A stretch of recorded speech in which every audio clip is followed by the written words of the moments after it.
Compartilhar. Cancela, não. Vamos ver. Compartilhar uma janela. Uma janela, deve ser uma janela. Vamos ver isso aí. Bom, acho que não está aqui, já está aberto aqui o negócio. Oi, Marcos, acho que é a tela inteira mesmo. A tela É que inteira? aí depois você tem que clicar em tudo para começar a rolar.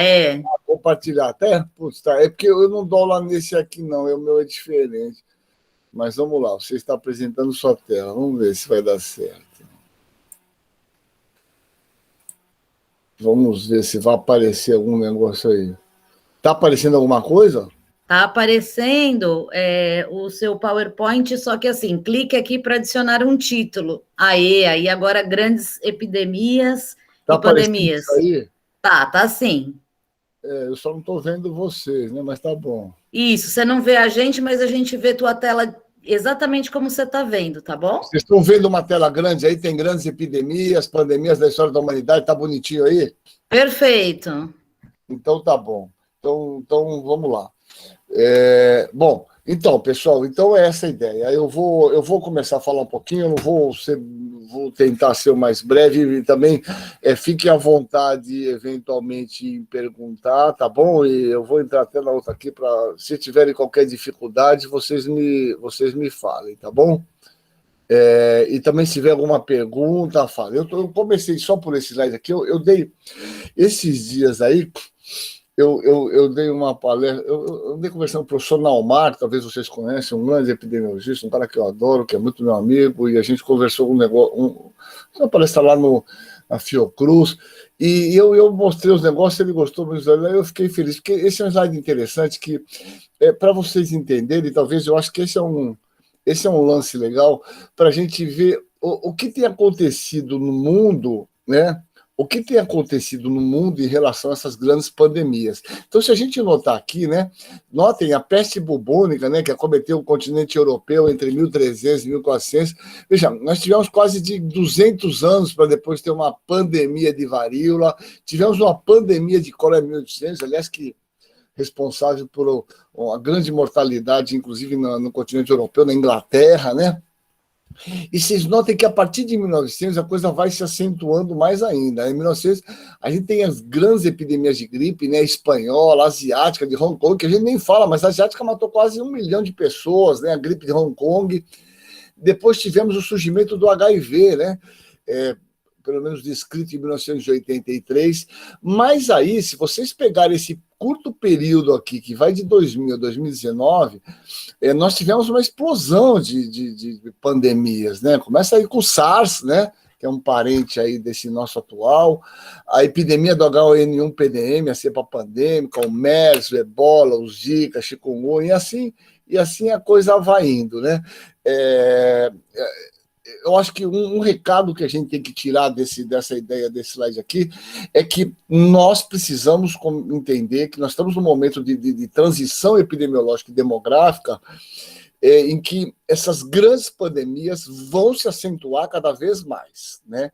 A gente tem que estar preparado de alguma maneira na nossa formação para entender que nós vamos, de uma maneira mais rápida, vocês notem aí, quase 8 pandemias no período de 20 anos, né? A gente vai conviver cada vez mais frequentemente. Isso tem a ver com essas questões climáticas, alterações de temperatura, a questão de proliferação de vetores e tantos outros fatores. Bom, eu não vou entrar nos detalhes do HIV, mas só para pegar alguns pontos importantes do HIV, do coronavírus, né? Quer dizer, em dezembro, de 31 de dezembro, né, de 2019, a China alerta a Organização Mundial de Saúde sobre os casos de pneumonia incomum em Wuhan, né? E a partir daí a coisa anda muito rápida, né? Veja só, em 7 dias, 8 dias, eles já conseguiram identificar um novo vírus, né? E aqui no Brasil é interessante, o primeiro caso relatado foi em 26 de fevereiro. E em março, o Ministério da Saúde declara o Brasil como a transmissão comunitária ocorrendo. Quer dizer, a transmissão autóctone começa a acontecer no nosso país a partir de março de 2020. E aí, obviamente, com todas as questões que não vai ser esse momento que a gente vai discutir, mas podemos certamente discutir em outro momento, né? O manejo do controle dessa epidemia foi absolutamente, eu diria, negligenciado. Foi feito absolutamente tudo que a gente podia fazer de errado, nós fizemos. Não organizamos um comitê de crise central com epidemiologistas, sanitaristas, infectos, pneumos, virologistas, que nós temos no nosso país, né? E a epidemia, na verdade, se partiu do pressuposto em que a gente tinha que buscar a chamada imunidade de rebanho, quer dizer, deixar a epidemia rolar como ela quisesse, e essas soluções mágicas, né, com esses medicamentos, que naquele momento nós não tínhamos dúvida, mas a partir do meio do ano nós não tínhamos dúvida que esses medicamentos não funcionavam para nada, né? A gente optou por uma ideia de imunidade de rebanho com tratamento de casos com cloroquina, ivermectina, nitazoxanida, né?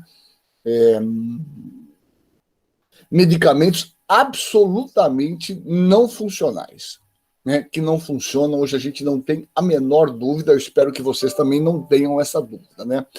O importante é entender a história natural dessa doença, né? Que eu também não vou me deter, que 85% dessas pessoas que tiverem esse vírus, 35% nem sintoma vai ter. Os que tiverem sintoma, 5% vão ter uma forma mais grave, 15% uma forma moderada, e a maioria vai passar como uma virose absolutamente. Essa é a história natural da doença, por isso essa enorme confusão, né?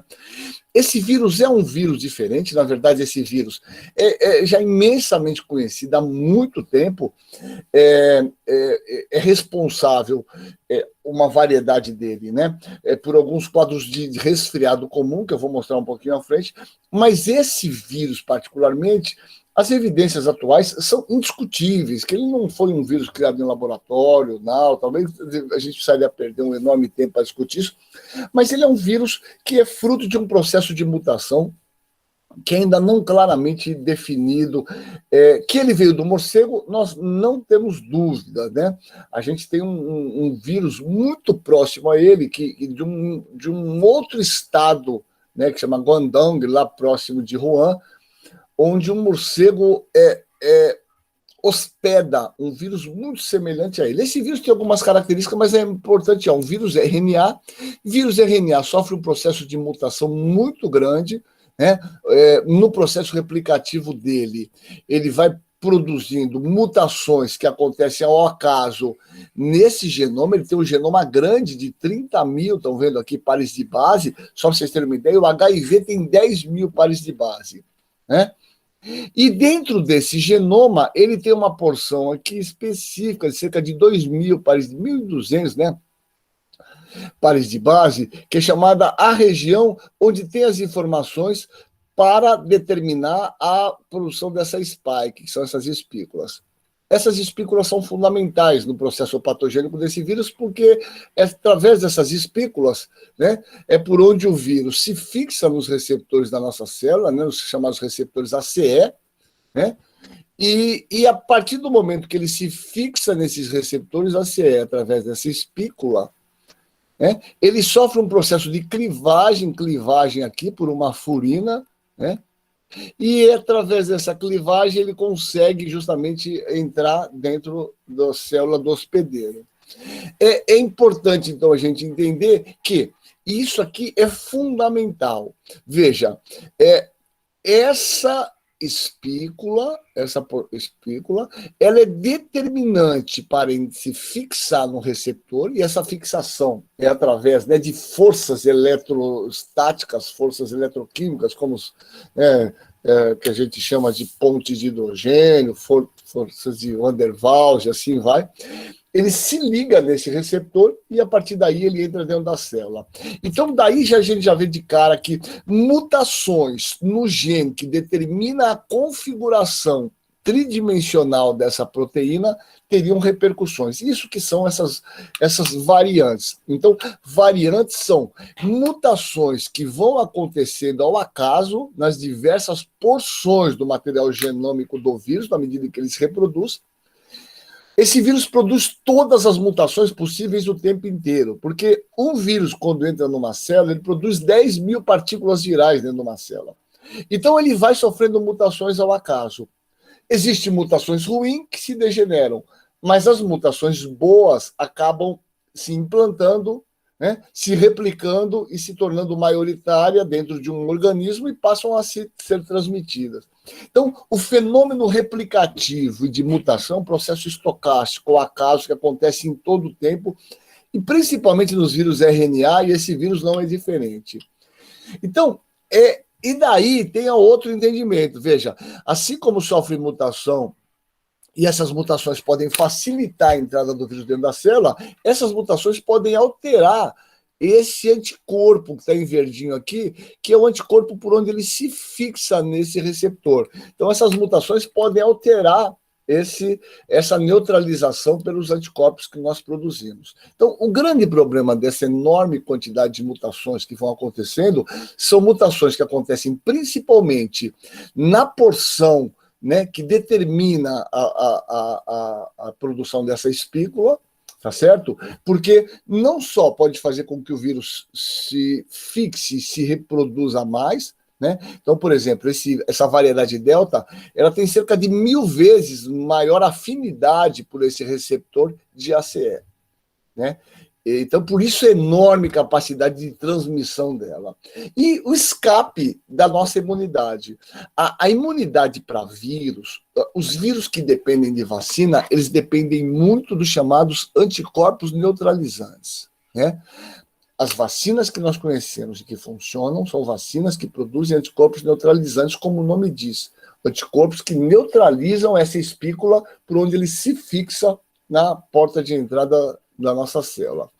Vocês notem que esse receptor ACE, ele está em diversos órgãos, mas principalmente, né, nas células endoteliais do pulmão, mas você tem em todos os lugares, né? Você tem na região dos olhos, você tem no trato respiratório superior, né, no sistema nervoso. É por isso essa enorme quantidade de complicação que a gente tem visto desse vírus, principalmente essas complicações mais tardias, né? Porque a gente tem esses receptores expressos nas nossas células, em diversas células diferentes do nosso organismo. Aqui está um exemplo, né, de milhares de localizações em que a gente tem a presença desse ACE. Se esse vírus se fixa no sistema respiratório, se replica e a partir daí ele se dissemina para o nosso corpo, né? E por isso a gente está vendo uma série de complicações no sistema nervoso central, complicações digestivas, renais, na pele, justamente por conta dessa enorme capacidade de se replicar nesses receptores. Bom, alguns conceitos são importantes, só para a gente ter claro, né? Essa terminologia que a gente está usando, eu fiz aqui um breve resuminho, que a gente usa isso o tempo inteiro, né?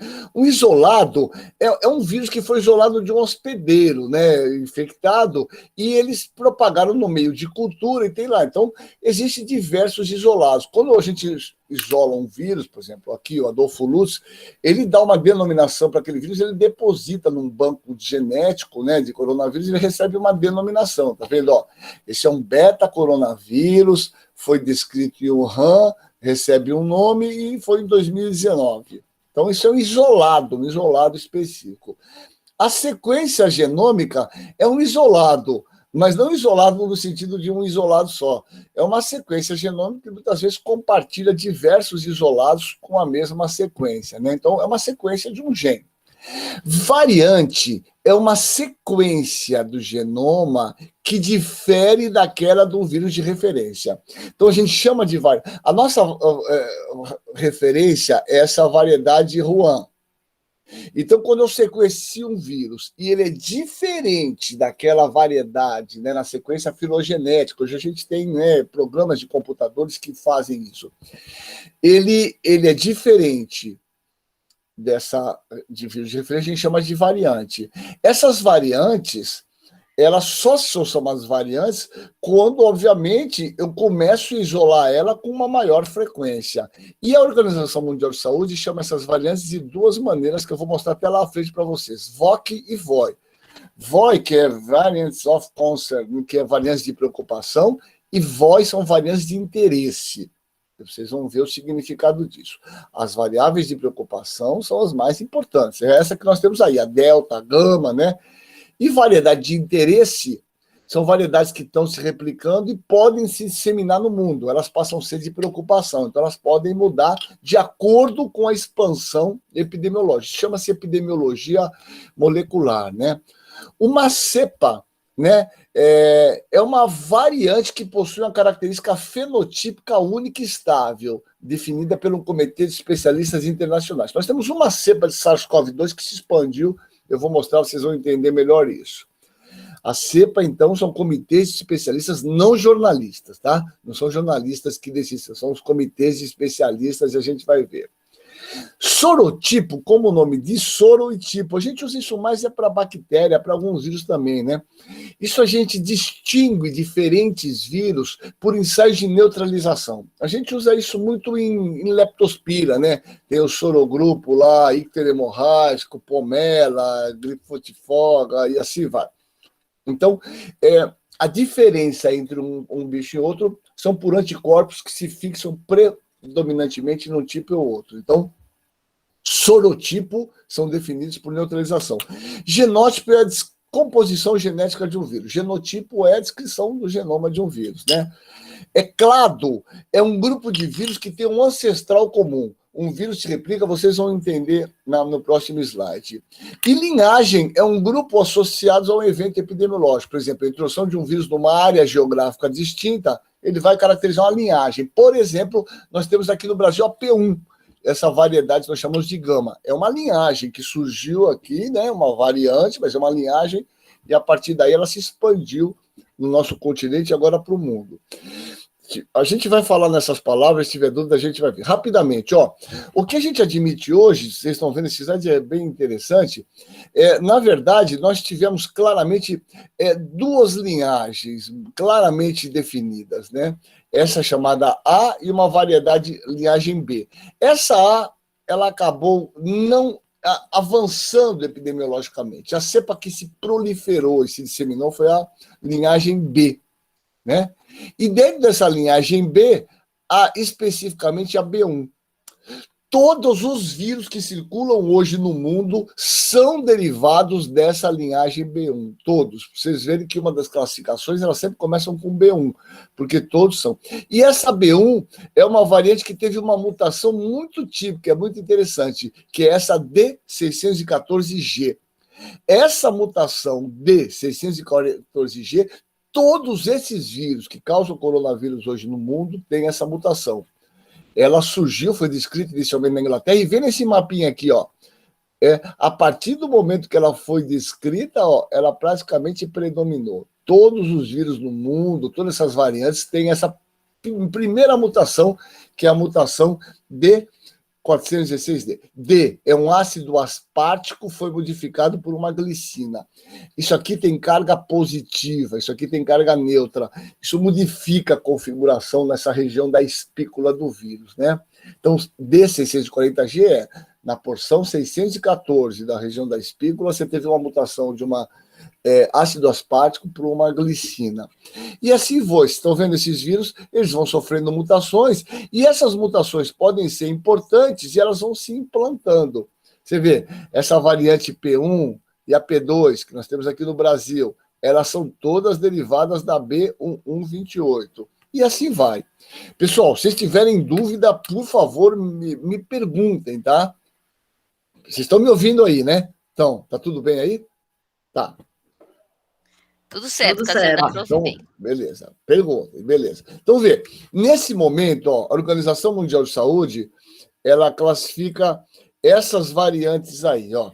Nós temos variantes de preocupação. Então, aqui, ó, essas são as variantes de preocupação no mundo hoje. A alfa, que é a B17, que é a primeira descrita lá no Reino Unido, ela surgiu em dezembro de 2020. A beta, na África do Sul, que é aquela B1351, vê que todas são B1, porque todas derivam da B1. Depois a gente escreveu a P1 aqui no Brasil, né? Descrita retrospectivamente em novembro de 2020, a cepa gama, essa cepa é nossa, brasileira, ó.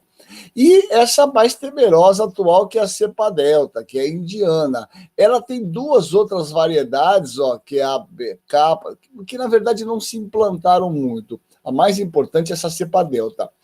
A Organização Mundial de Saúde tem pelo menos 4 maneiras de classificar esses vírus, né? Classificação de vírus, como ele muda muito, tem vários sistemas classificatórios. Então, a Organização Mundial de Saúde resolveu chamar isso pelo alfabeto grego. Alfa, beta, gama, delta, tá vendo? E assim vai. E aqui, essas variantes são de preocupação. São as variantes que são problemas de expansão no mundo e problema com a vacina que nós vamos ver.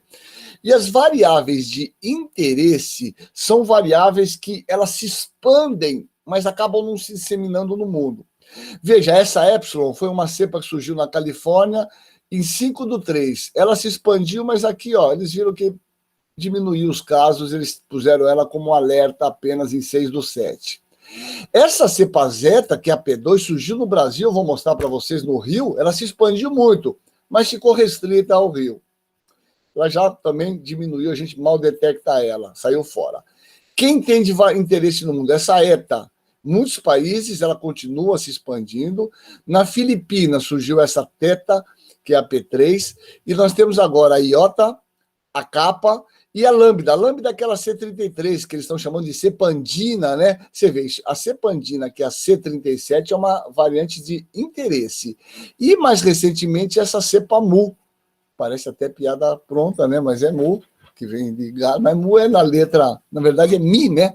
Na pronúncia do alfabeto grego. Essa cepa surgiu na Colômbia, descrita em janeiro, e a partir de agosto, a Organização Mundial de Saúde classificou ela como uma cepa de interesse.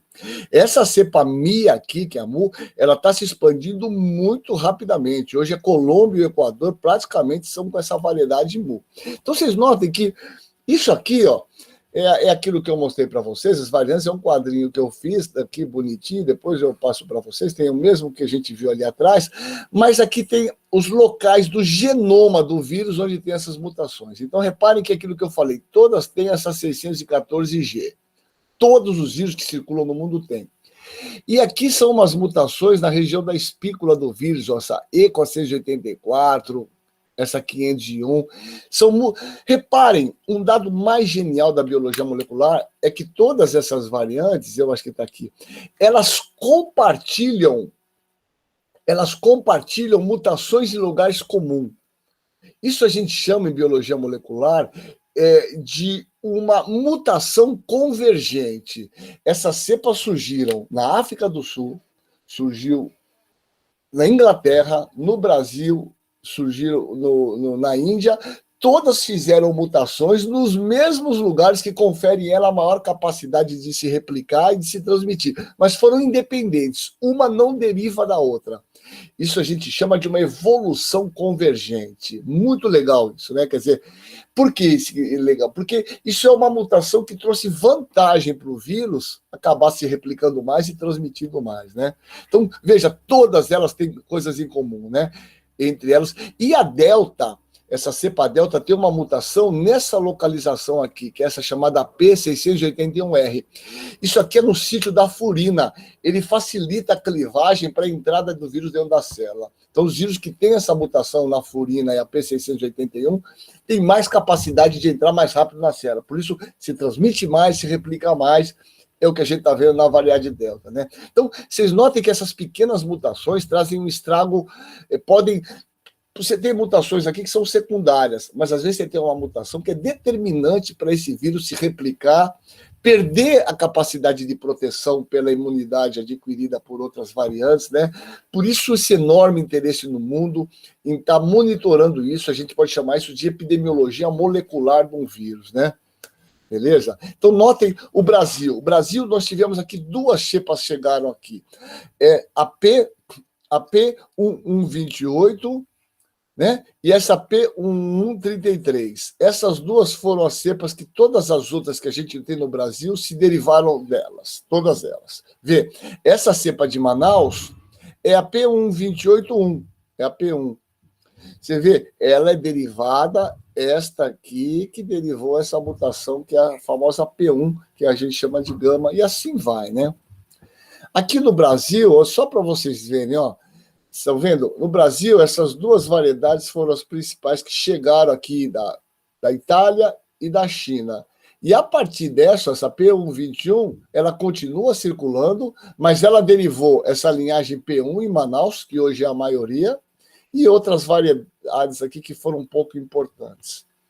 Mas para vocês entenderem melhor isso que eu estou falando, eu não estou falando do grego, olha que sensacional. Isso aqui, ó, são essas variantes ao longo do tempo.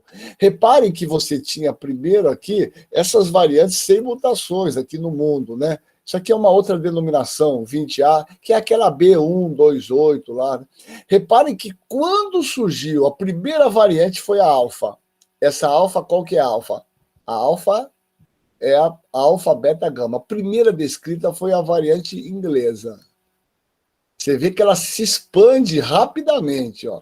E vocês notem que aqui, ó, surgiu a delta, essa indiana. Você vê que ela surge, ó, e ela vai ocupando o lugar das outras. Você vê que hoje 90%, eu peguei isso ontem, 90% dos vírus circulando no mundo, 90% são dessa variedade delta. Então você vê que elas têm uma dinâmica, elas crescem. Um vírus que se replica mais, ele se expande mais e transmite mais. Olha aqui na América do Sul o que aconteceu. Você tem a V1, a alfa inglesa, ela aumentou, mas diminuiu. Você vê que aqui a gama chegou, a gama é a nossa P1.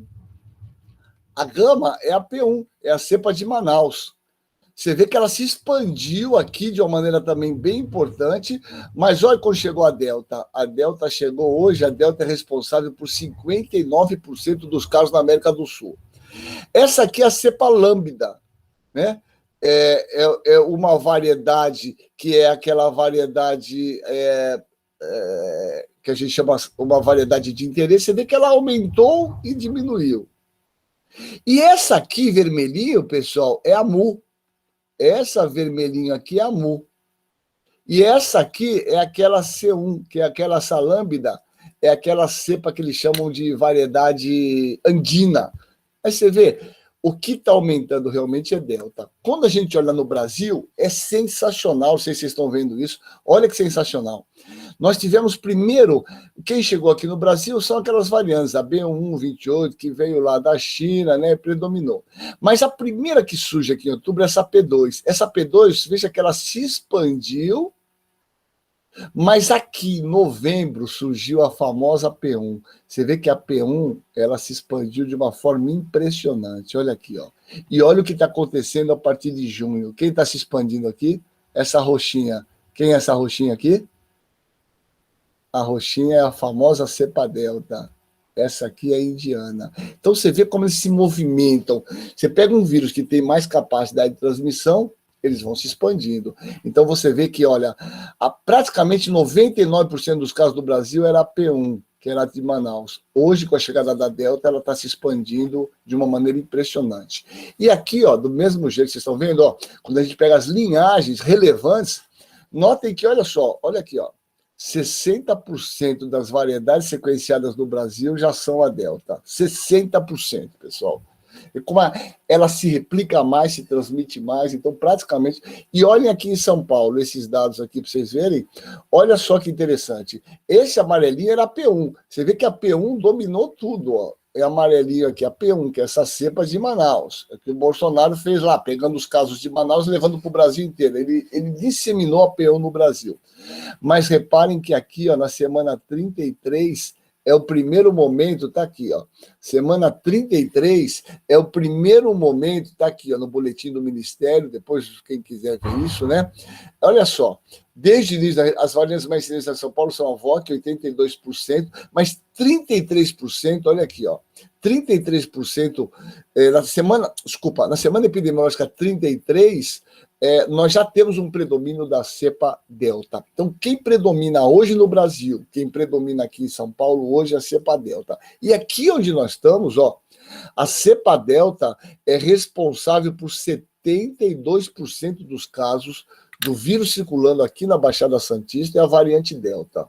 Ela está se expandindo. A pergunta que a gente faz é, será que ela não vai trazer problema? Já não deveria estar? Essa é a pergunta que a gente tem que se fazer e pode responder, né? Porque os casos estão caindo, as internações realmente estão caindo, né?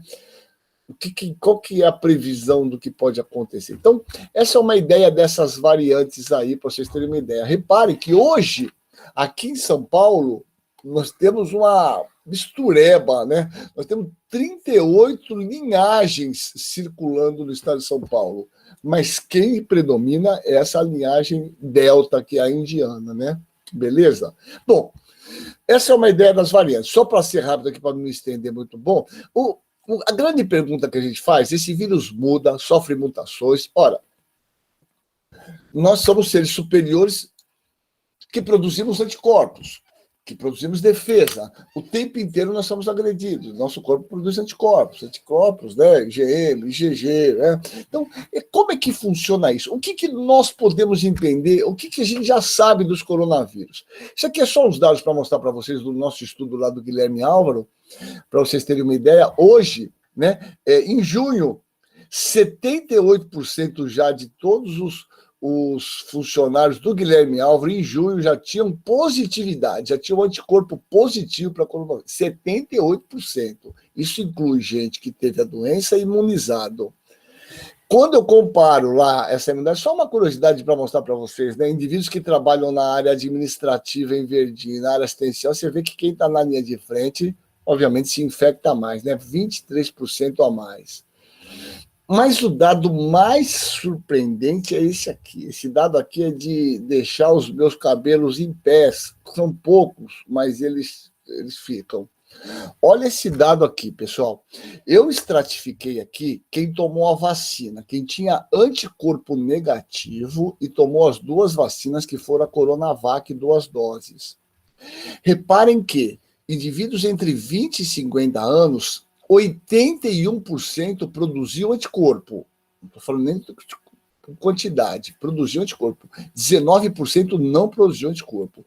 Mas quando eu pego indivíduos acima de 60 anos, pessoal, 80% nem sequer tem anticorpos detectável.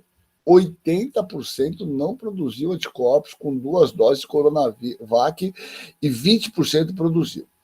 Por isso vocês estão vendo um certo aflição que eles estão no sentido de essa terceira dose, né? Principalmente acima de 90 anos, mas certamente o mais importante é a partir de 60 anos.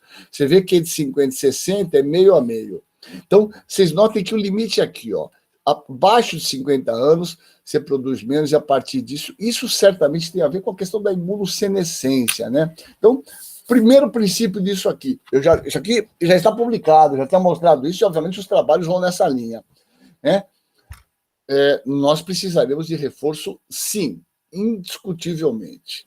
E reparem a quantidade de anticorpo. Quando eu pego aqui entre 30 e 40 anos, você produz muito anticorpo. Aqui, abaixo de 20 a 30, eu acho que tem menos. Isso, um fator explicativo é que talvez eu não isolei totalmente aqui os caras que tinham negativo antes da vacina. Mas o que dá para a gente ver claramente é que você vê entre 30 e 40, você produz muito anticorpo. A partir dos 50 anos, 524 de densidade ótica. Então, você produz quantitativa. Você vê que a partir de 50 anos, de 524, a média vai para 22. Entre 60 e 70, 27. E olha, acima de 70 anos, você não produz anticorpo com 2 doses de coronavírus. Então, a idade é um fator determinante de redução da produção de anticorpos. Não sei se ficou claro para todos aí, mas qualquer coisa, perguntem, tá? No meio, tá bom? Isso tem muitas implicações, que é o que a gente está fazendo. Não tenhamos dúvida, tem que vacinar, tem que revacinar. Acima de 60 anos, temos que vacinar, revacinar, sim, né? Vocês sabem que os coronavírus são muito conhecidos, não vou entrar em detalhes aqui, já sabe, mas a gente tem coronavírus, né? Que a gente já circula entre nós há muitos anos, né? Esses coronavírus aqui são os responsáveis pelo resfriado comum. Eles são eles são do mesmo grupo filogenético que o SARS-CoV que o MERS e que o SARS-CoV-2. Mas eles causam o nosso resfriado comum. 40% das pessoas que vocês atendem aí, que tem aquele resfriado, né, nariz entupido, coriza, é resfriado comum. 40% é causado por um coronavírus, que não, obviamente, o SARS-CoV-2. Por que eu estou falando isso? Porque a gente sabe que esses coronavírus, a gente já sabia, você está vendo, esses dois coronavírus aqui, ó, a cepa 229E e a cepa OC43, eles já são muito estudados há muitos anos. E existem estudos clássicos nos Estados Unidos, né, em empresas automobilísticas, que vocês estão vendo aqui à esquerda, que mostram de uma maneira inequívoca, olha que interessante, que você tem epidemias com os mesmos funcionários periódicos. Então, você tem períodos de alta atividade do vírus, sem atividade. Depois de um ano, 9 epidemia, 2 anos sem.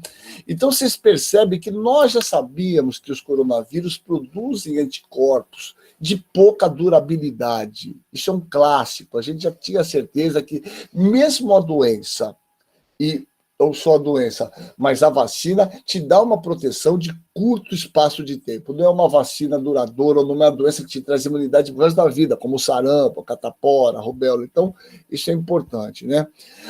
Aqui é um estudo muito interessante que mostra, tá vendo? Olha só, estima-se que os indivíduos soropositivos recuperados têm 89% de proteção contra a reinfecção. Isso aqui é um estudo feito, né, em trabalhadores de saúde. No entanto, a duração da imunidade protetora não está clara, e as respostas imunológicas primárias estão inevitavelmente diminuindo. Eu acho que eu vou ter um slide meu aqui. A imunidade sobe até o 5º mês, depois da doença, e ela despenca a partir do 5º, 6º mês. Quer dizer, esses anticorpos diminuem sim, né? Diminui sim, né? Além de tudo, você tem essas variantes circulantes que a gente vai... Tem muita coisa escrita aqui, eu vou pular. Um dos grandes problemas que é a busca do que a gente chama de correlato de proteção. Correlato de proteção o que exame... Eu acho que todo mundo deve perguntar para vocês lá, né, outros pais, devem falar, que exame eu tenho que fazer para saber se eu estou protegido ou não? A gente demorou anos, isso a gente chama em medicina, em imunologia, de correlato de proteção. A gente sabe, por exemplo, por hemaglutinação, que a gente tem que ter um título de referência acima de, né, um valor para te dar proteção para a gripe. Isso foi fruto de muitos anos. Nós não temos os correlatos de proteção claro hoje para a Covid, mas a gente sabe que existe uns anticorpos chamado pesquisa de anticorpo neutralizante, alguns laboratórios fazem isso, esse é um correlato de proteção quando você tem um valor acima de 60%. Né? E é isso que é interessante, eu vou mostrar para vocês. Esse é um estudo fundamental, tem um monte de gráficozinho aqui, eu acho que está dividido aqui, eu vou mostrar isso para vocês, que é sensacional. Eles fizeram um estudo, né, com dados publicados aqui na Nature Medicine, tentando mostrar, né, a eficácia observada e a eficácia preditora, né, e através de modelagem com os dados do estudo e dados de convalescência. Então, olha que interessante. Olha só, o indivíduo que teve doença, ele tem uma proteção, né, eficácia de proteção de cerca de 85%, mais ou menos, né? E é o que é observado a eficácia realmente na prática, em cerca de 90%. Reparem essa vacina aqui, que é a BNT, que é a Pfizer. Veja, o estudo mostrou uma proteção de 95%, e os estudos prospectivos, que eu vou mostrar para vocês, mostram a proteção de 95%. E olha a Coronavac nossa aqui. O que o estudo mostrou? Uma proteção de 51%, não é isso? De você não pegar. E é exatamente isso. Então, vocês notem que a Coronavac ela tem uma capacidade de proteção muito menor do que todas essas vacinas aqui. A Coronavac é uma grande vacina. Eu falo isso aqui no sentido de que ela foi fundamental, ela surgiu primeiro, mas nós temos vacinas mais potentes, e é isso que a gente tem que entender neste momento, né? Beleza, isso aqui eu não vou entrar em detalhes, que é só para vocês entenderem, né? Olha que dado interessante. Esse outro estudo aqui, mostrando a incidência em trabalhadores de saúde, publicado na New England, né, mostrando que os pacientes soropositivos recuperados, eles têm quase 90% de proteção contra a reinfecção. Reparem que é exatamente isso que esses estudos de modelagem mostraram, né? O valor observado de proteção aqui, ó, bastante alto, quase 80%, 90%, 91%, e o estudo mostrou isso, 89%, né?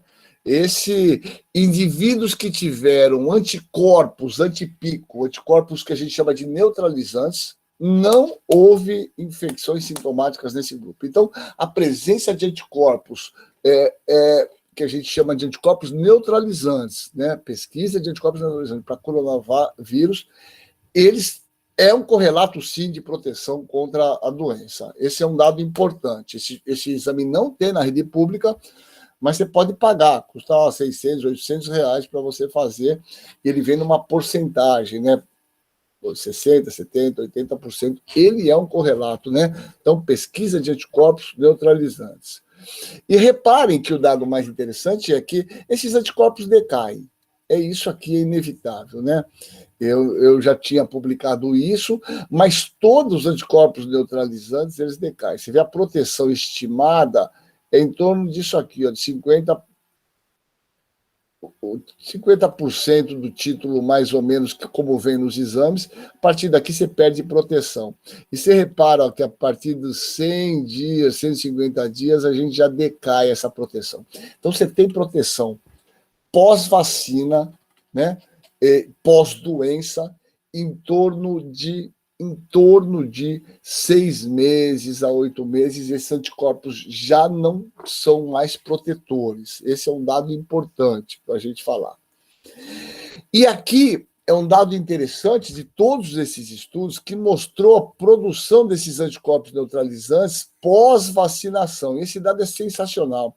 Eles fizeram uma comparação da proteção em relação ao indivíduo que se infectou, quer dizer, o quanto ele produziu de anticorpo, e em relação à vacina. Então, aqui é uma comparação, né? Vocês veem que tem duas linhazinhas aqui.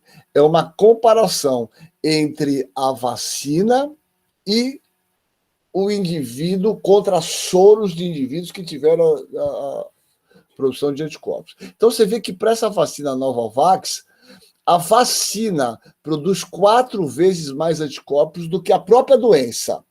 Veja, essa Pfizer, ela te produz anticorpos 4 vezes maior do que a própria doença. A Moderna, que é aquela outra RNA mensageiro, 3,4 vezes.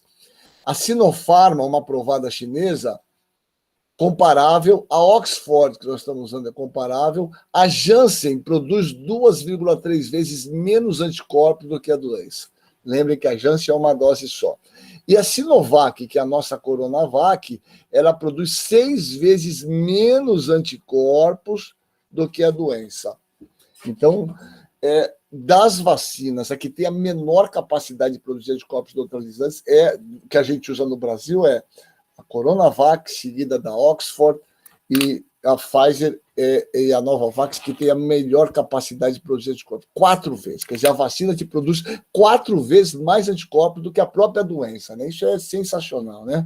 Bom, o que nós temos de vacina? Só para não me estender muito, senão a gente fica aqui até amanhã. Eu falo, nós temos nesse momento 13 vacinas autorizadas, 8 aprovadas, 5... Mas vê só, temos 53 em fase 1, 45 em fase 2 e 33 já estão em fase 3. A quantidade de vacina que nós temos.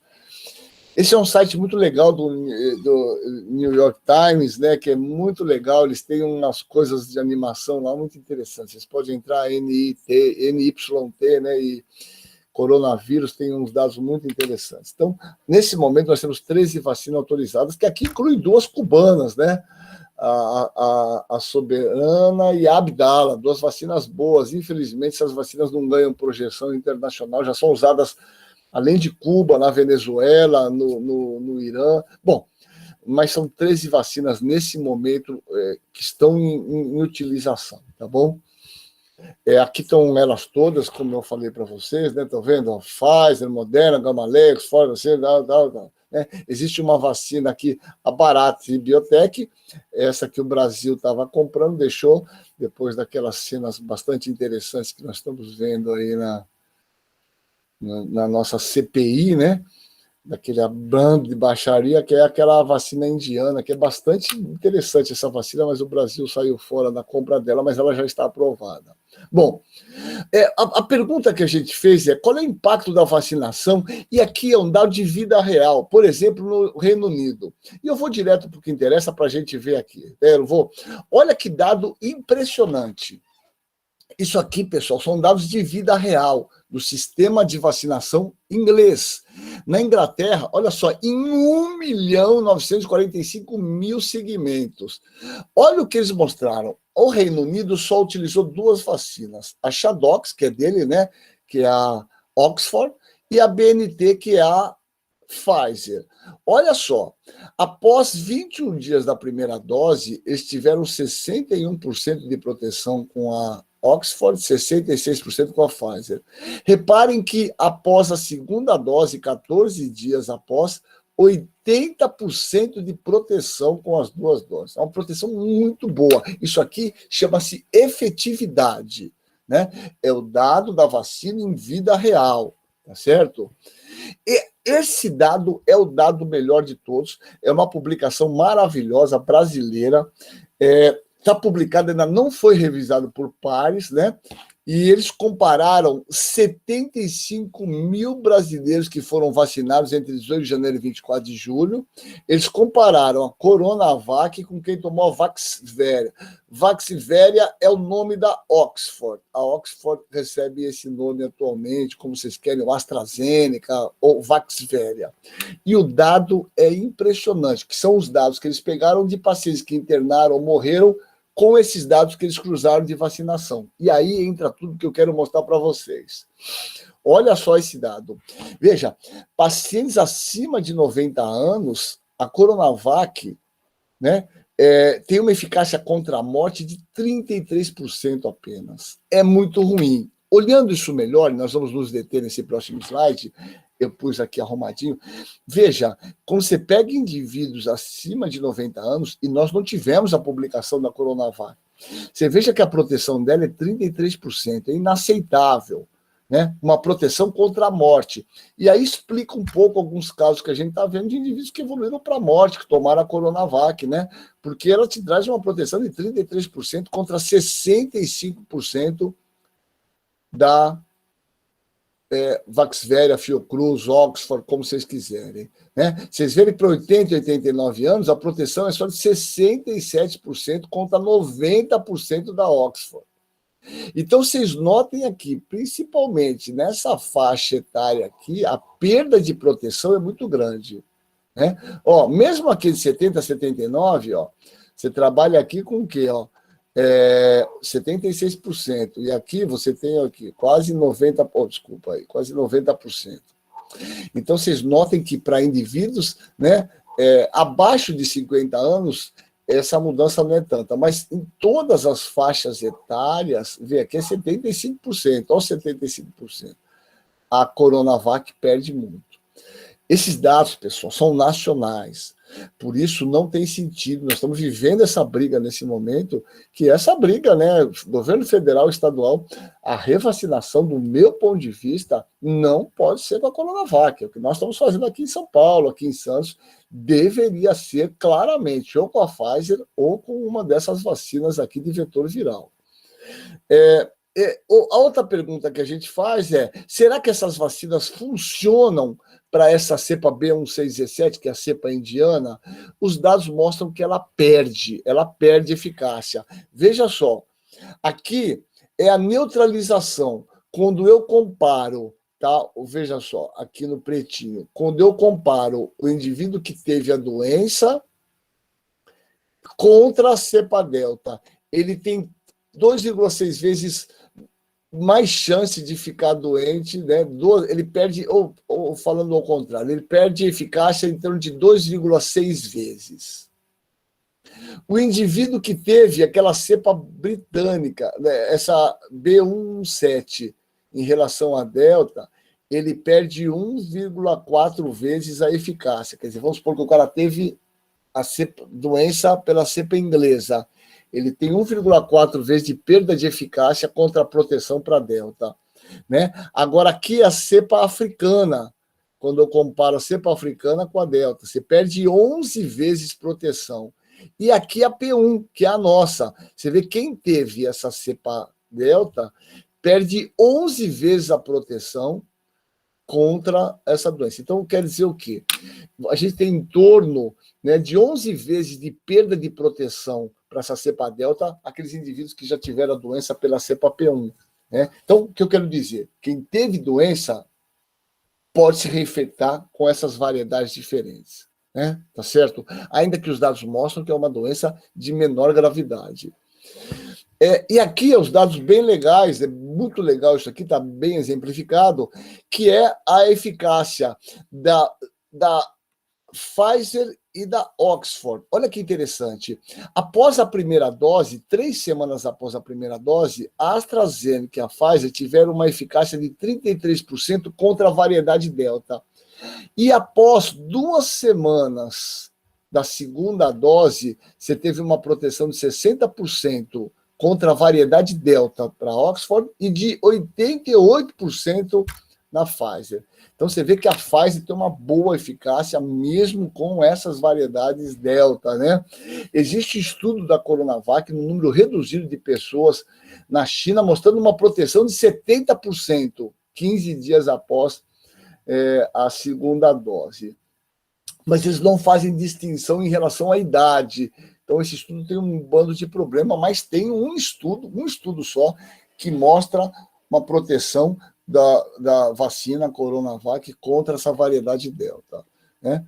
E encerrando, veja, os americanos, né, o CDC de Atlanta, ainda não falam em booster, eles não estão falando em booster, porque, na verdade, eles estão vendo que a Pfizer é uma vacina que dá uma proteção bastante elevada por uma duração maior, ainda que tem um estudo de israelita que mostra que em 6 meses você cai muito esses títulos lá em Israel. Mas a gente pode falar isso depois. Os americanos não estão falando em booster nesse momento, que é a 3ª dose. E para finalizar, esse é um estudo que começou lá com um estudo chamado Combivax, que é combinação de vacina, é um estudo espanhol, em que eles mostraram que indivíduos que tiveram anticorpos neutralizantes, que tomaram a vacina primeiro, principalmente lá eles tinham a Oxford, eles tiveram, na verdade, um aumento de títulos multiplicado por 150 vezes quando eles fizeram uso com a Pfizer. Vocês vão ver aqui, ó, olha, esse dado é o melhor. Olha só, 14 dias depois, aqui ó, é o log da produção de anticorpos neutralizantes no grupo controle e no grupo que tomou o reforço, que é a 3ª dose com a Pfizer.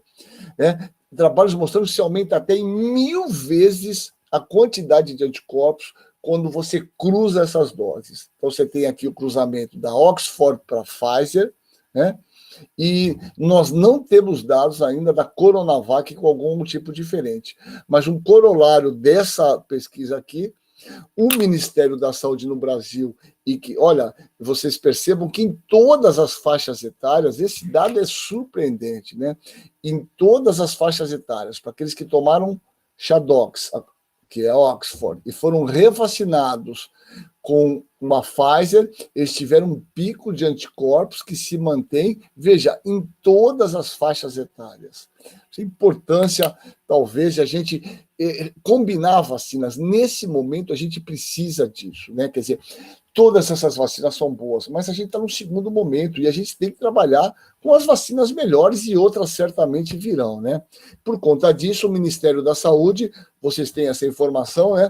Passou esse dado que está aqui, eu vou depois dar para vocês isso aqui tudo, mas esse nota técnica 27, que recomenda uma dose de reforço de vacina em todos os idosos acima de 70 anos, eu acho que tinha que ser a partir de 60 anos, mas vai chegar lá muito rapidamente, que tome uma dose de reforço, a 3ª dose, 6 meses após a 2ª dose, ou uma única dose no caso da Janssen, ou pacientes com imunossupressão 28 dias depois. E aí começa a briga política que eles vão ter que se entender.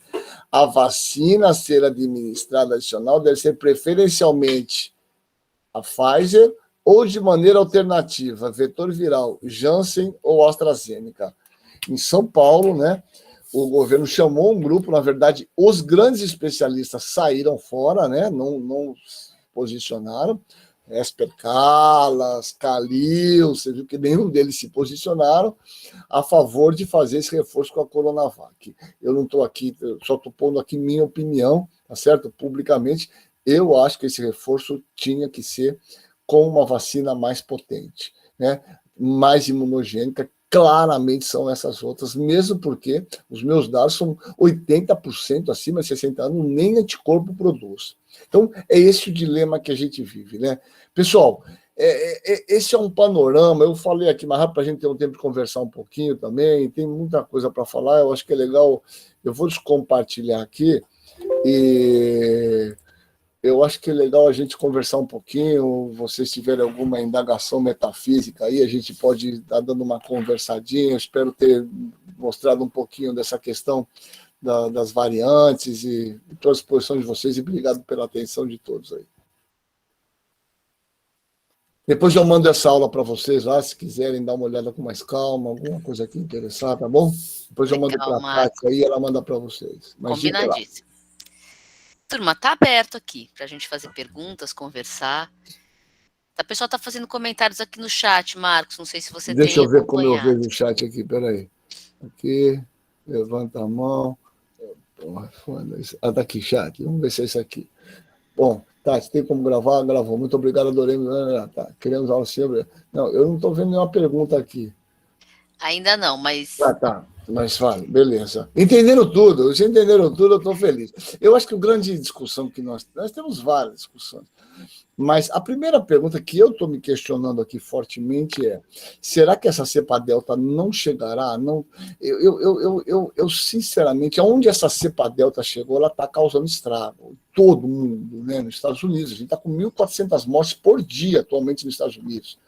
Aumentou a mortalidade, não tanto na Inglaterra, interessante, não tanto na França, não tanto ainda que aumentou a internação e aumentou os casos. Os dados que a gente tem no Guilherme é que a gente teria uma imunidade em pessoas que já se infectaram muito grande. E também a gente tem quase 50% de pessoas aqui no Santos, por exemplo, vacinadas com 2 doses. Então, eu não sei se isso está pesando para a gente não aumentar. Eu acho que a gente tem esses próximos 15 dias, né, que foram pós-feriado, se a gente segurar bem. Os nossos picos epidêmicos, eles são geralmente 3 meses após o início do pico americano. Foi assim desde o começo. A gente vai entrar nesse pico no final de setembro, começo de outubro. Eu, particularmente, acho que a gente vai ter aumento, já está tendo aumento de casos, né? Já está. A pergunta é se nós teremos aumento de casos graves, né?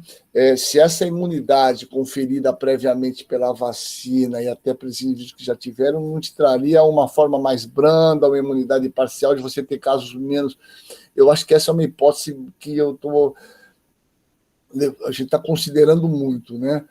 Mas a gente precisa de um tempo para ver isso. Ainda que eu repito, eu acho que nós vamos aumentar os casos a partir do final desse mês aqui, né?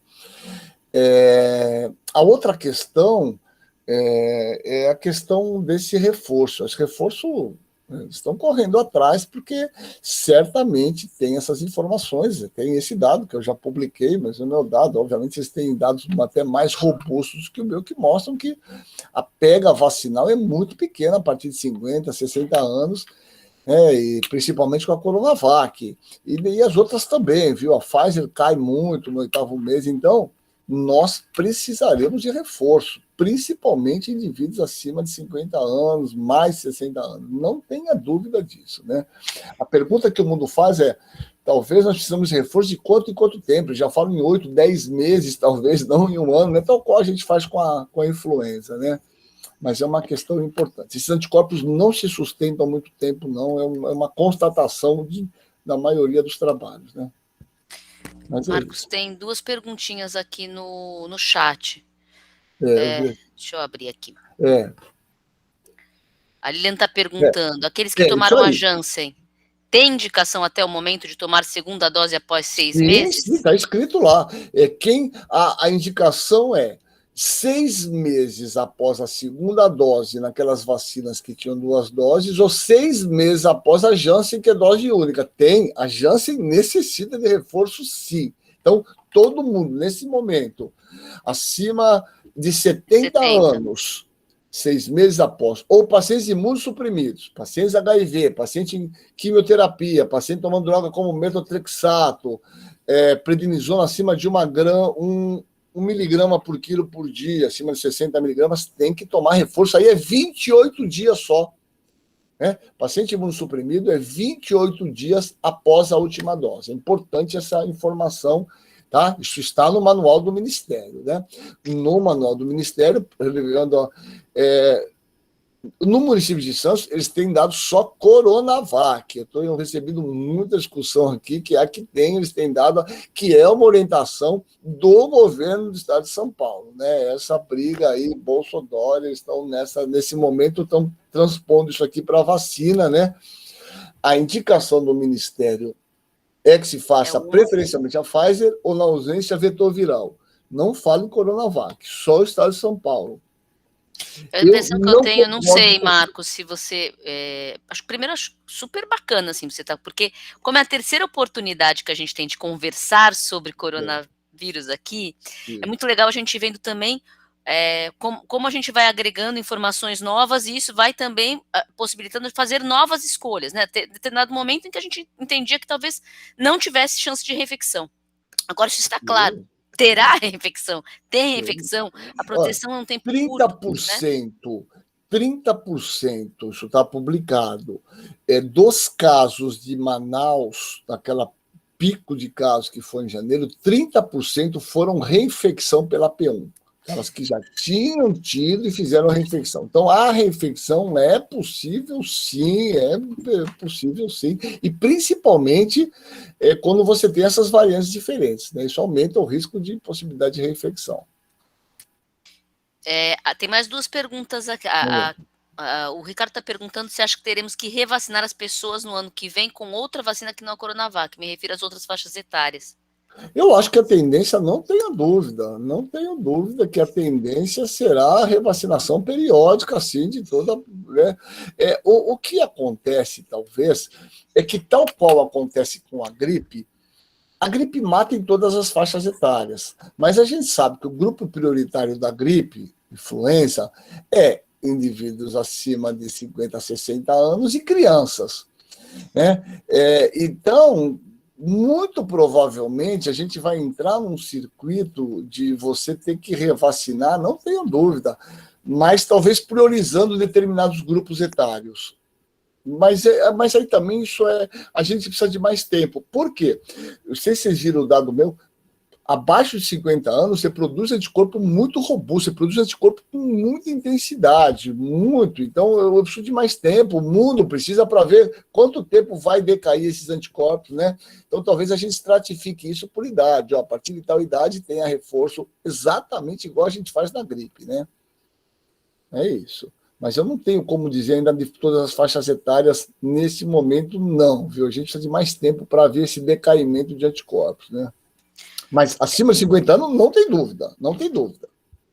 Marcos, você acha que essa opção do governo do estado de São Paulo de fazer a terceira dose com Coronavac tem a ver com essa disputa política? Claro que tem, mas você entende que isso também é subsidiado por exemplo, uma restrição no acesso a outras vacinas? Porque assim, às vezes eu fico me perguntando, cadê o Marcos? Caiu ele? Parece que sim, Tati. Voltou aqui. Oi, Caseiro, tá me ouvindo? Caiu e voltou? Não tô te ouvindo agora, Caseiro, tem que acionar o microfone. Tô aqui, então pronto. Legal. Estão me vendo? Estão. A impressão, porque assim, a impressão que eu tenho, a única explicação, bom, para além de uma briga política maluca, mas assim, impressão que eu tenho é que o governo do estado optou por fazer a terceira dose com o que tinha na mão, com a arma que tinha na mão, ainda que fosse uma espingardinha, entende o que eu quero dizer? Não, é possível, porque as outras estão faltando. Eu tenho um grupo de pacientes que hoje estiveram comigo lá que foram tomar a segunda dose e não tinha, por exemplo, a Oxford, né, que tinham tomado a primeira da Oxford e tal. Então tem isso, a própria questão de disponibilidade, né? Mas eu fico perguntando se aí, não, eu acho que a política que tinha que ser a gente trabalhar fortemente para expandir a vacinação de 2 doses em toda a população, né? Eu acho que a gente tem que expandir a Coronavac para mais faixa etária, é uma vacina super segura, né? Estamos sem isso, né? Já tem estudo com menos de 12 anos, sim, já tem estudo, inclusive foi submetido, mas a Anvisa pediu mais dados, né? Existe um estudo para crianças a partir de 3 anos de idade, né? Eu acho que, e veja, a gente tem um enorme contingente de pessoas que não tomaram a segunda dose, enorme. Veja, nós estamos falando em Brasil, 33% de pessoas com 2 doses, 34%, é muito baixo. Eu acho que a gente tem um enorme movimento. Eu acho que se esses governos se conversassem, coisa que eles não fazem, né, era a gente expandir com a Coronavac e talvez garantir essa Pfizer, por exemplo, para a terceira dose. Né? E para a terceira dose, a Oxford, né? Redirecionar, né, o uso. Mas me parece que, na verdade, é uma coisa pessoal, cada um quer ir pelo seu lado, né? Que é um equívoco. Eu assino aqui com a maioria dos pesquisadores brasileiros que compartilham essa ideia que eu tenho, mas também, né, é difícil a situação que a gente está vivendo nesse país, né? Marcos, vou fazer pergunta, no contexto de Santos, a gente tinha um comitê que estava dando suporte para as decisões atuais. Esse comitê continua existindo? Não, esse comitê, na verdade, eu fizeram lá, isso sempre, mas esse comitê, na verdade, eles ouviam mais ou menos, né? Ouviam quando tinha um certo interesse, quando falava aquilo que era interessante, né? Ele não funcionou como um comitê deliberativo e tal, né?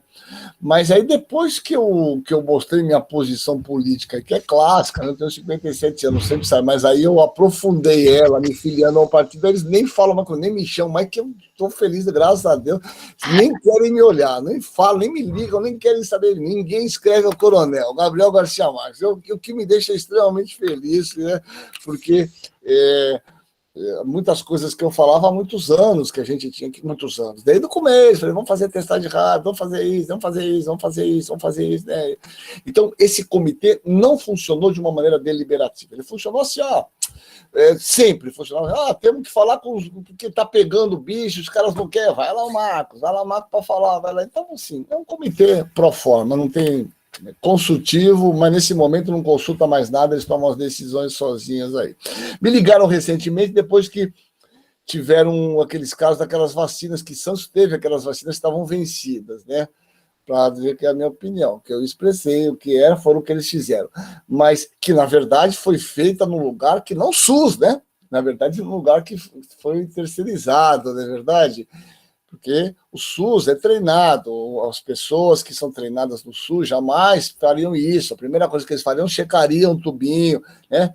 A gente tem 15 mil salas de vacinação no Brasil, que sabem como vacinar, a gente sabe vacinar. Agora, quando você terceiriza tudo, essas pessoas são treinamento, né? Não adianta terceirizar e por pessoas com uma péssima formação que não sabem nada, é isso que dá, é isso que a gente vai ver daí para frente, né? Outra pergunta. O que você pensa sobre as pessoas que não querem tomar a vacina? É um número expressivo suficiente para atrapalhar o combate à pandemia? É expressivo. Você vê o que está acontecendo nos Estados Unidos, né, pessoal? 97%, 98% das pessoas internadas são pessoas que não quiseram tomar vacina, né? Esse movimento anti-vacina em algumas áreas dos Estados Unidos, por exemplo, lá em Louisiana, né, que é em Minnesota, alguns estados, Texas, os caras são a rediusão.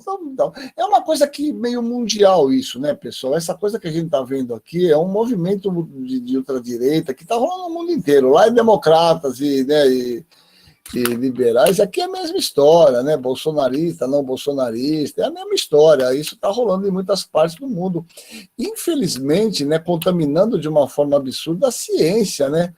É inacreditável, porque os maiores ganhos, eu acho que nós tivemos na medicina, além do saneamento básico, a água encanada e os médicos da família, foi as vacinas, né?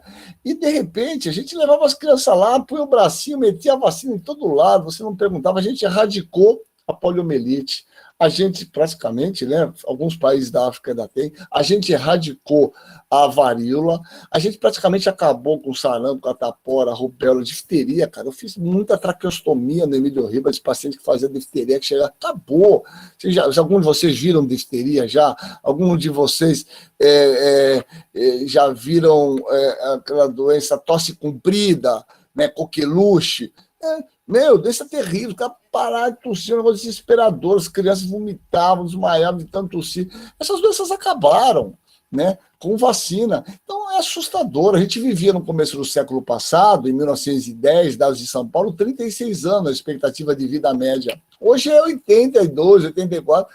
E os caras ficam viajando, né? Vacina, pô, é difícil. Eu acho que a gente vive um momento muito delicado, que eu acho que é o maior de todos, conversar, que vocês me desculpa, eu nem gosto, assim, publicamente, falar, mas não falar com idiota, é difícil, né? Porque é falta de conhecimento, de substrato, de estudar, e aí fica absolutamente difícil, né? Falar com esses caras, né?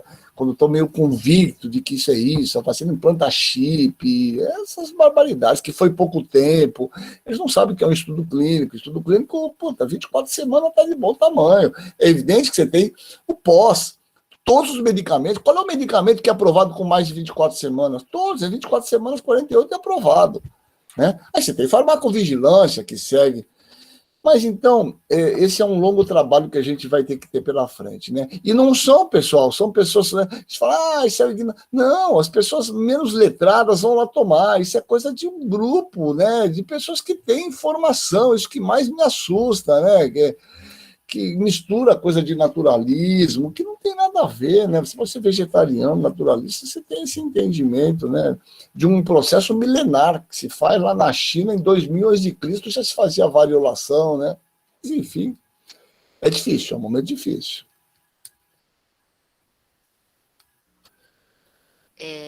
Marcos, não temos outras perguntas aqui. Muito bom.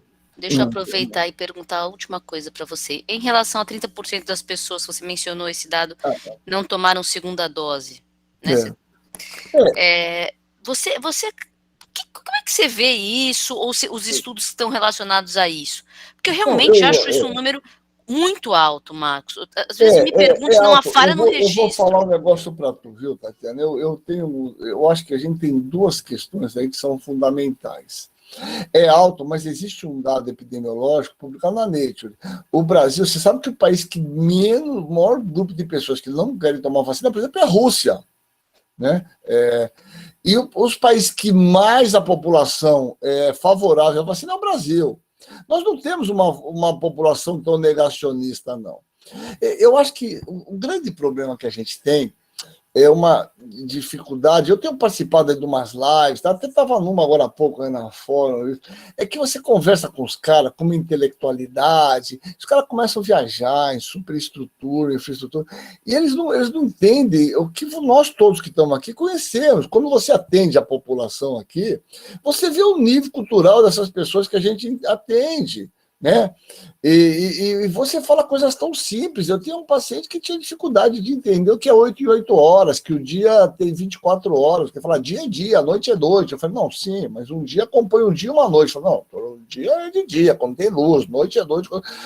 Eles têm dificuldades nessas coisas tão simples, né? E a gente acha que essas coisas que são simples para nós são simples para eles. E não são. Eu acho que o bom médico, o bom profissional de saúde tem que ter esse entendimento. E eu acho que isso começaria com o profissional que toma a injeção lá. Ó, a senhora está tomando uma vacina, está aqui o dia, a senhora tem que voltar nesse dia. Eu acho que a gente tem que fazer um trabalho. Veja, eu não vejo um comercial na televisão desse sentido. Se vacine, volte para vacinar, pegue sua carteirinha, confira. Veja, nada, não existe. Não existe. Eu não vejo. Eu não assisto também muito a televisão, mas as poucas vezes que eu que eu assisto aqui, eu não vejo uma coisa no sentido de se trabalhar continuamente em informativa. A gente tinha lá a época o Zé Gotinha, que era uma coisa... Então, eu acho que vocês têm um papel fundamental nisso, de a gente trabalhar com a comunidade no sentido de compartilhar ou de ampliar essa informação na necessidade. Eu acho que muitos não tomam porque falam, eu não sabia. A gente acha que essa informação está aí. Não está. Tem muito fake news, é zap com notícia aí de coisa idiota, né? Boa informação, não tem muita, não. Essa é a minha forma de ver, posso estar errado.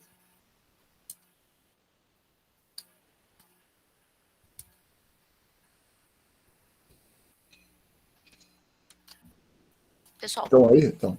Tá aberto. Mais alguma pergunta para o Marcos? Tudo bem, meninos? Entenderam tudo de variante, vacina, tudo bonitinho? Muito bom, muito bom. Muito bom. Todos vocês tomaram vacina, né? Todos. Né? Ótimo. O pessoal tomou junto, assim que foi feita a vacinação dos profissionais da atenção básica, Marcos, a gente também vacinou todos os residentes aqui. Então, todo mundo está com a primeira e segunda dose feita.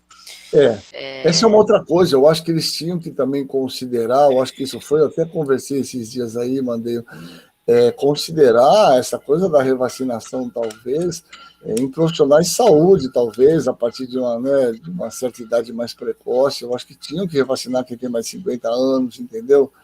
Os dados são inequívocos, né? Estão na linha de frente, eu acho que tinham que considerar essa população para tomar essa dose de reforço aí, né? Mas eu acho que isso deve acontecer nos próximos movimentos aí, né? Beleza, pura? Então é isso. Tudo bem, pessoal? Podemos encerrar essa primeira parte aqui, para poder também liberar o Marcos, né? Imagino que você tem outras agendas, viu? Não, eu vou lá para o CRAS, vou lá atender lá, vou lá ter uns pacientes lá atendendo, vou lá atender um bocadinho lá. Aliás, vocês não iam passar lá no CRAS? Não tinha essa ideia? No CRAIDS? Sim, é em novembro. Novembro. Inclusive, eu estou precisando ver quem vai ser o nosso preceptor lá, mas eu vou lá passar lá para conversar com a Marlene, né? Não é a Marlene que está na chefia lá? Marlene, isso, Vou falar de novo com ela. A gente combina um dia, legal, tem os dias que eu fico lá, a gente pode ver uns dentinhos, dar uma conversada junto, vamos combinar, a gente conversa. Vai ser tá super bom? bacana. Marcos, então, muito obrigada pela aula. Vocês, pessoal. Foi um prazer te ouvir. Eu aprendi muito contigo. Legal, muito obrigado. Eu fui meio rápido aqui, porque para a gente ter um tempinho de conversar, mas isso já eu mando para você os slides, e também quem tiver tem meu zap aí, só a gente mandar e a gente vai conversando aí, tá bom? Obrigado pela atenção de vocês, fiquem bem aí, bom dia a todos aí, tá bom? Bom dia, Caseiro. Obrigadão. Tchau, querida. Tchau, meninas. Tchau, fiquem bem. Tchau.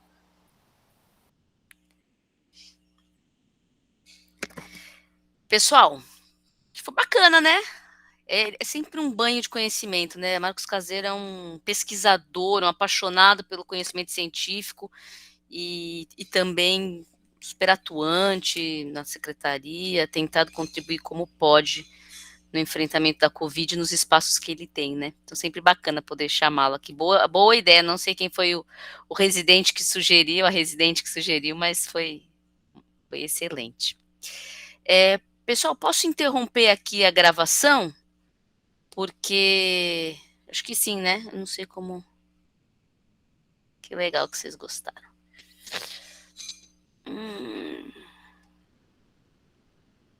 Depois eu vou deixar disponibilizada a gravação lá no nosso canal na internet.